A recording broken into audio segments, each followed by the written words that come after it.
오늘은 신명기서 7장 6절에서 11절의 말씀으로 하나님을 영화롭게 하는 가정, 이런 제목으로 말씀의 은혜를 나누려고 합니다. 이솝우화에 이런 이야기가 있습니다.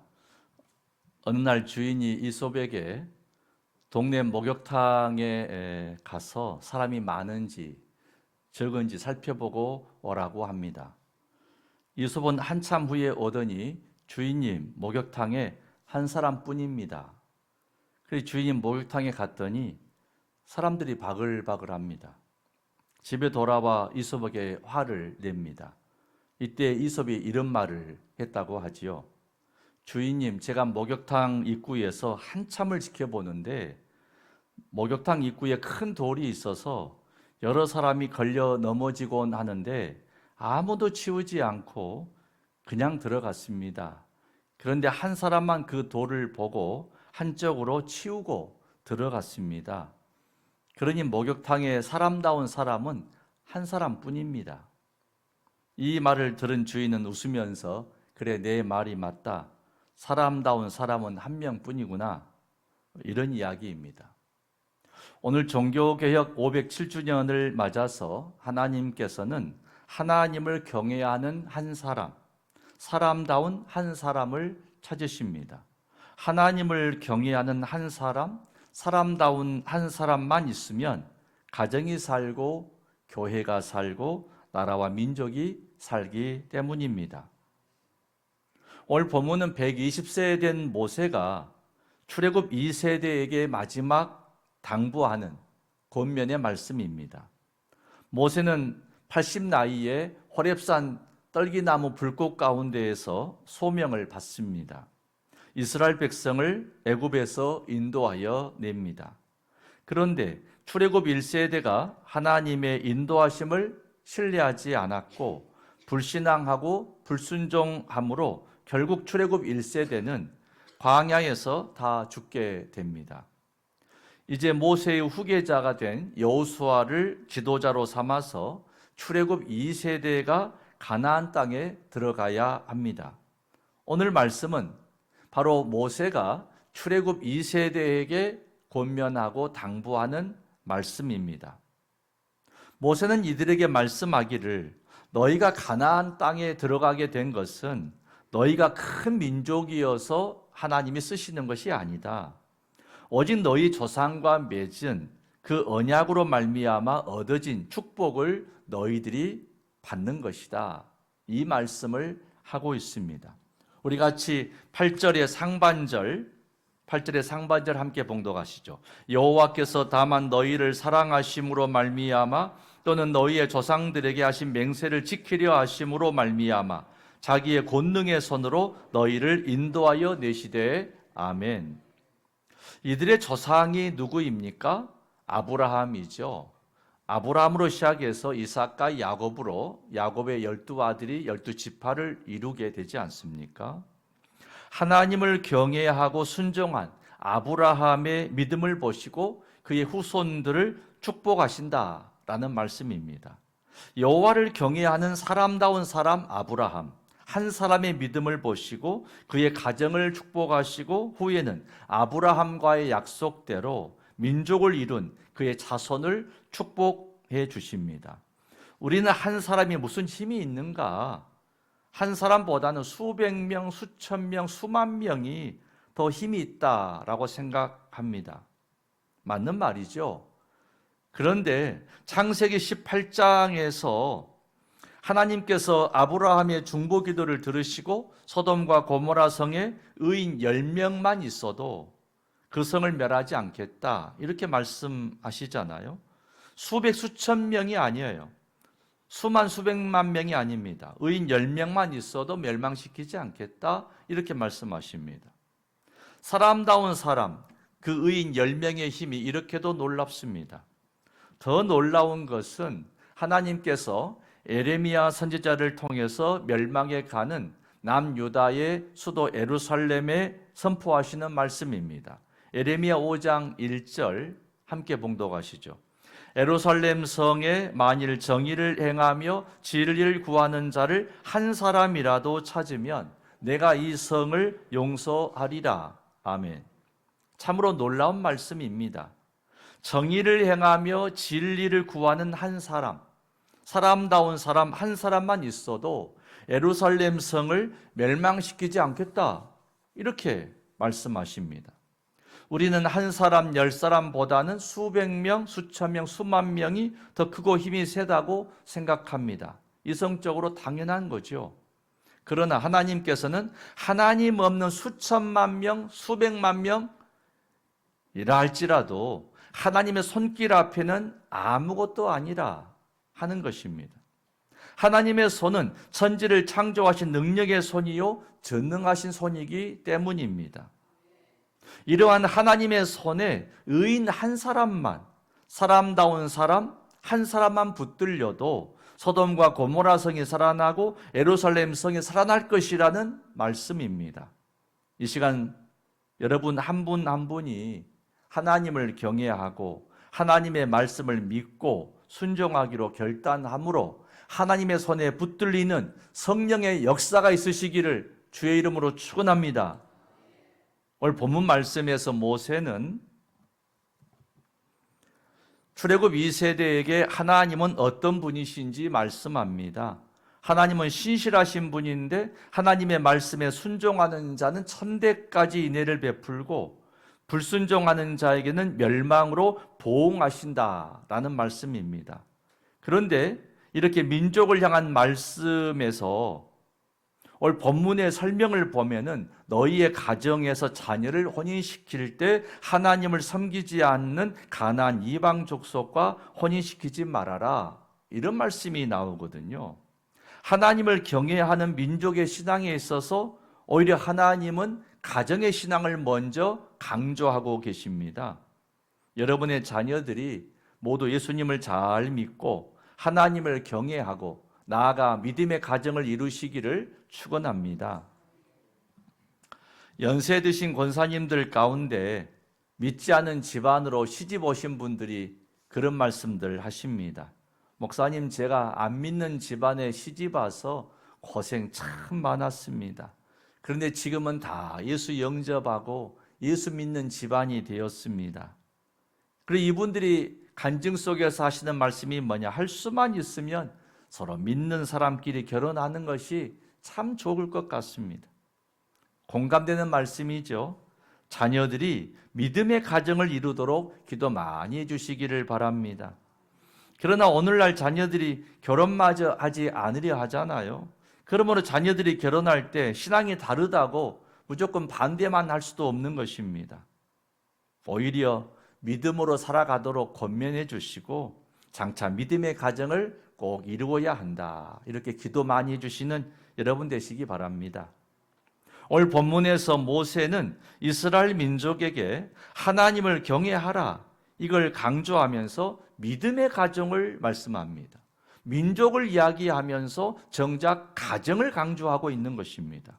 왜냐하면 믿음의 가정들이 모여서 여호와를 경외하는 민족을 이루기 때문입니다. 이스라엘 민족은 광야 40년 동안 가족 구성원들이 천막을 치고 생활을 했습니다. 이 과정에서 가족은 부모 형제 간에 서로 친밀감을 배웠을 것이고 또 협력하면서 생활을 했을 것입니다. 십계명의 말씀처럼 자녀는 부모를 공경하고 부모는 자녀에게 하나님의 계명을 가르쳤습니다. 매일 하나님을 경외하고 안식일을 지키고 하나님의 계명을 따라 가정 예배를 드리면서 생활했습니다. 이와 같은 가정 생활은 훗날 바벨론 포로 시기에도 여호와를 경외하는 가정을 유지하는 힘과 지혜가 되었습니다. 더 나아가 세계 2차 대전 당시에 독일 나치에 의해서 유대인들이 얼마나 많이 학살당하는 공포의 시기를 지냈습니까? 이런 상황에서도 이스라엘 사람들은 여호와를 경외하는 가족의 힘으로 이겨낼 수 있었습니다. 그런데 여호와를 경외하는 가정, 하나님의 계명을 지키며 사는 가정은 하나님의 말씀에 순종해야 한다는 의무와 부담으로 여겨질 수 있습니다. 하나님을 섬기고 산다는 것, 부모 공경, 자녀에게 말씀을 가르치고 믿음의 가정을 세워라, 이런 많은 사항들이 신앙인에게 의무로, 부담감으로 올 수 있다는 말씀입니다. 그런데 오늘 본문 이후에 12절 이후의 말씀을 보면 하나님의 놀라운 축복이 약속되어 있습니다. 다시 말해서 하나님께서 계명을 주시는 목적은 의무나 부담감이나 수고와 고통을 주는 것이 목적이 아니고 축복을 주시기 위한 과정이라는 것입니다. 하나님께서 여호와를 경외하는 가정에 주시는 축복이 있는데, 첫째는 인애를 베풀어 주시고, 둘째는 소생과 땅의 풍요와 번성의 복을 주시고, 세 번째는 질병과 전염병에서 보호하시고 건강을 주시겠다, 이런 약속입니다. 이러한 복은 구약시대적인 복이라고도 강조할 수 있겠습니다. 이 말씀을 신약의 시대를 사는 우리들에게 오늘의 복으로 다시 재해석해서 설명하면 어떤 복이 되겠습니까? 예수님을 마음에 영접한 사람에게는 하나님의 자녀로 삼아주시는 구원의 복일 것입니다. 예수님의 이름으로 회개하는 자에게는 죄를 사해 주시는 죄 사함의 복이 있습니다. 예수님의 이름으로 간절히 기도하는 자에게는 기도를 들어주시는 기도 응답의 복이 있습니다. 예수님을 믿는 자에게는 주께서 항상 동행하시는 임마누엘의 복이 있습니다. 예수님을 믿는 자에게는 살아도 천국이요 죽어서도 천국에 사는 천국의 복입니다. 여러분의 가정이 여호와를 경외함으로 이러한 복을 누리시기를 축원합니다. 우리는 오늘 여호와를 경외하며 하나님의 말씀에 순종한 한 사람 아브라함의 믿음이 훗날 얼마나 놀랍고 복된 일인지를 기억하고 그 은혜를 잊지 말아야 합니다. 어떤 청년이 큰 꿈을 가졌답니다. 내가 나라와 민족을 변화시키리라, 이렇게 큰 꿈을 가지고 세상에 나가서 열심히 일했습니다. 그러나 나이가 들어도 꿈을 이루지 못했습니다. 꿈을 바꿨습니다. 내가 사는 동네를 내가 변화시켜야 되겠다, 이런 꿈을 가졌습니다. 그러나 이마저도 잘 되지 않았습니다. 더 나이가 들어서 내 가정만이라도 변화를 좀 시켜야 되겠다, 그렇게 마음을 먹었습니다. 그러나 그것도 잘 되지 않았습니다. 죽을 날이 다가오자 이런 생각을 해봅니다. 나 한 사람이 먼저 변화하였다면 어떻게 되었을까? 내가 변화됨으로 가정이 변화됐을 것이고, 나와 같은 가정들이 모여서 동네가 변화됐을 것이고, 이렇게 수많은 동네가 변화가 되므로 나라와 민족이 변화가 되지 변화되지 않았을까? 이렇게 인생을 깨닫고 죽었다고 합니다. 우리는 오늘 종교개혁 507주년을 맞았습니다. 수많은 교회가 부흥이 멈추고 침체되고 있습니다. 고령화와 저출산, 또 주 5일제의 여가사회 등 사회적 문제도 큰 원인일 것입니다. 그러나 보다 근본적인 문제의 원인이 있습니다. 이 원인을 찾아서 해결해야 합니다. 우리는 먼저 교회가 뭔지를 깊이 생각해 볼 필요가 있습니다. 시대와 국경과 환경을 초월해서 변함이 없는 사실이 있습니다. 그것은 우리가 섬기는 예수님은 영원한 그리스도시요 구원자라는 사실입니다. 이건 변함이 없습니다. 예수님의 십자가 사랑과 부활의 소망은 여전히 변함이 없는 복음의 소망입니다. 그리고 능력이 됩니다. 하나님의 변함없는 사랑과 보혜사 성령님의 합력하여 선을 이루시는 은혜와 능력에도 변함이 없습니다. 문제는 하나님을 섬기는 교회와 예수님을 믿는 성도들의 삶이 문제인 것입니다. 어떻게 교회를 변화시킬 수 있습니까? 서로 책망하고 서로 비판함으로 해결될 수 없습니다. 선악을 알게 하는 열매를 따먹었던 아담과 하와가 서로 책임을 전가했던 그런 모습으로도 해결될 수 없습니다. 중요한 것은 여호와를 경외하는 믿음의 사람, 사람다운 한 사람입니다. 창조주 하나님의 능력의 손에 붙들린 그 믿음의 한 사람이 필요한 것입니다. 여러분은 자전거를 언제 배우셨습니까? 한 아버지가 자전거 배우기를 원하는 어린 아들을 데리고 학교 운동장에 갑니다. 어린 아들이 두려워서 자주 넘어집니다. 이때 아버지가 말합니다. 얘야, 아빠가 힘이 센 거 알지? 내가 뒤에서 자전거를 꼭 잡고 있을 테니까 두려워하지 말고 발로 페달을 열심히 밟고 앞으로 가면 되는 거야. 알았지? 마침내 어린 아들이 100m, 200m 잘 달려갑니다. 이것이 하나님의 능력의 손에 붙들린 우리들의 모습이 아니겠습니까? 창조주 하나님의 능력의 손에 붙들린 믿음의 한 사람이 되시기를 축원합니다. 그 믿음으로 먼저 내가 변화되고 나아가 내 가정이 변화되고 가정들이 변화됨으로 목장들이 변하고 작은 교회인 목장들이 모여서 큰 교회인 무돌교회가 새롭게 변화가 될 줄을 믿습니다. 교회들이 여호와를 경외하는 교회답게 변화될 때 지역사회가 변하고요. 이런 지역사회가 모이고 모여서 나라와 민족이 새롭게 될 줄로 믿습니다. 고린도후서 5장 17절의 말씀 우리 같이 봉독하시죠. 그런즉 누구든지 그리스도 안에 있으면 새로운 피조물이라 이전 것은 지나갔으니 보라 새 것이 되었도다. 아멘. 오늘 설교 제목이 하나님을 영화롭게 하는 가정입니다. 여러분의 가정이 오직 여호와를 영화롭게 하는 믿음의 가정으로 회복되기를 바랍니다. 이를 위해서 우리는 어떻게 해야 합니까? 강조하고 또 강조드렸던 말씀처럼 먼저 나 한 사람이 새롭게 변화되는 것입니다. 사람이 어떻게 변화가 될까요? 많은 일이 있고 많은 설명이 가능하겠지만 저는 오늘 한 가지만 말씀을 드리려고 합니다. 가장 중요한 것은 내 한 사람이 변화되기 위해서 감사를 회복하는 것입니다. 따라합시다. 감사를 회복하자.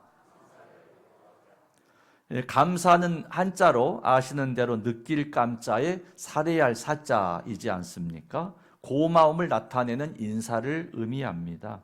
마음으로 느낀 감사를 온 마음을 다해서 표현하는 것이 감사 생활입니다. 감사하면 개인의 영성이 새로워지고요. 가족의 영성이 새로워집니다. 뇌과학자들이 이런 말을 했어요. 사람이 감사하면 세로토닌이라는 물질이 온몸에서 나오는데 이것은 어려움 속에서도 마음이 평안해지고 행복을 준다. 이런 말을 합니다. 삶을 성공적으로 행복하게 사는 사람들의 공통점은 잘 웃는다고 합니다. 여러분 잘 웃으십니까? 평소에 잘 웃으시기 바랍니다. 작은 일에도 감사하십니까? 감사하며 사시기를 바랍니다. 건강한 사람은 항상 감사하며 살고 건강한 가족도 서로 감사를 마음으로 그리고 말로 행동으로 표현한다고 합니다. 데살로니가전서 5장 18절 말씀은 유명하죠. 범사에 감사하라 하는 말씀입니다.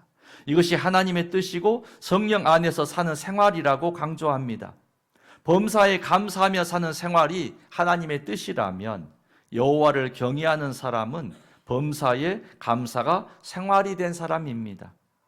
그리고 여호와를 경외하는 믿음의 가정이란 감사가 넘치는 가정이라고 할 수가 있습니다. 여호와를 경외하고 하나님의 말씀에 순종하는 일, 창조주 하나님의 능력의 손에 붙들린 복된 삶을 위해서 범사에 감사하라. 이 말씀에 순종함으로 여러분 한 분 한 분이 서로 변화되어지는 출발을 해보시기를 바랍니다. 그리고 우리의 신앙을 경건하게 건강하게 회복해 봅시다. 우리 교회는 올해에도 이를 위해서 올드 비전과 함께 2024년 추수감사절 한 달 감사 노트를 시작합니다. 오늘 여러분에게 그 노트를 모두 나누어 드립니다. 11월 1일부터 마지막 날까지 한 달 동안 매일 감사를 적고 고백하고 표현해 보시기를 바랍니다. 범사에 감사하는 신앙을 통해서 여러분의 믿음이 새로워지고 하나님을 영화롭게 하는 복된 가정이 되시기를 주님의 이름으로 축원합니다.